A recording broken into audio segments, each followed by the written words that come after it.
সবাইকে স্বাগত জানাই প্রভাত বাংলা চ্যানেলে। আজকের বিষয় হলো শ্রমিক ভট্টাচার্যকে, ওনার আসল পরিচয় কি, উনি কিভাবে এই রাজনীতিতে এলো। অবশ্যই তোমরা লাস্ট পর্যন্ত ভিডিওটা দেখে যাবে। ওনার জন্মস্থান হলো মালিগাঁও, আসাম, ভারত।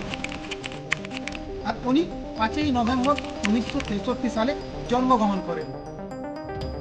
ওনার বাবার নাম হচ্ছে শৈলজ ভট্টাচার্য এবং ওনার মাতার নাম হচ্ছে রবি ভট্টাচার্য।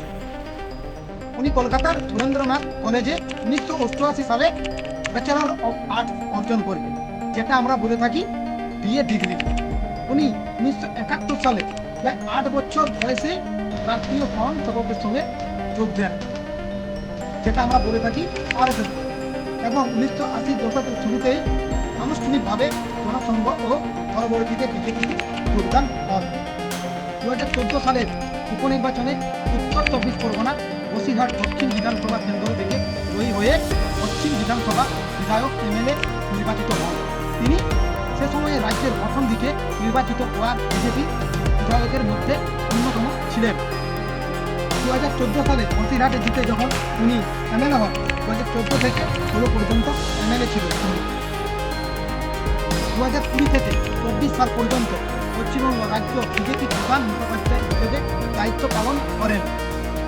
2024 সালে পশ্চিমবঙ্গ থেকে ভারতের সংসদীয় উচ্চকক্ষ রাজ্যসভা সদস্য এমপি নির্বাচিত হন এবং জুলাই 2025 থেকে তিনি ভারতীয় জনতা পার্টি পশ্চিমবঙ্গ ইউনিটের রাজ্য সভাপতির দায়িত্বর ভার গ্রহণ করেন।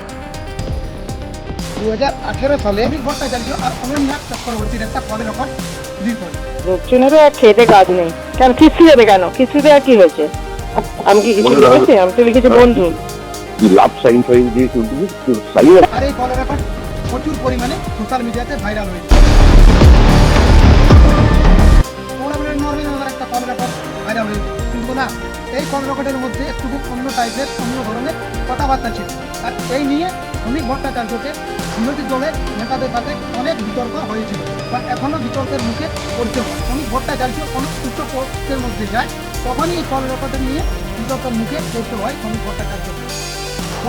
পরে এসে উনি বলেন ওটা আমার বন্ধু ছিল এবং এই কল রেকর্ডটা আমার রাজনীতিতে আসার আগের। এখানে একটা বিষয় হলো, এই কল রেকর্ড যদি ওনার রাজনীতিতে আসার আগের হয়, তাহলে উনি কেন এই কল রেকর্ডের মধ্যে বলছে যে এখন তো ভোটের টাইম, আমি ভোটের বাজার এবং একটা নর্মাল মানুষ আর একটা মানুষ সঙ্গে যখন কথাবার্তা বলবে ফোনে, তাদের কথার ভিতরে ভোটের কিসের লেনা দেনা। এখানে একটা কথা হলো, একটা ছেলে একটা মেয়ে বান্ধবীর সঙ্গে ফোনে যেরকম কথা বলে, তার তুলনায় এই রেকর্ডিংয়ের মধ্যে অনেক আলাদা ছিল। আমি এখানে বলতে পারবো না যে এই রেকর্ডিংটা ওনার রাজনীতিতে আসার আগে না আসার পরের, বা ওর এটা বান্ধবী না এটা বন্ধু, আমি জানি না। যার রেকর্ডিংয়ের মধ্যে যে পয়েন্টগুলো ছিল সেইগুলো আমি তুলে ধরলাম ভিডিওর মধ্যে।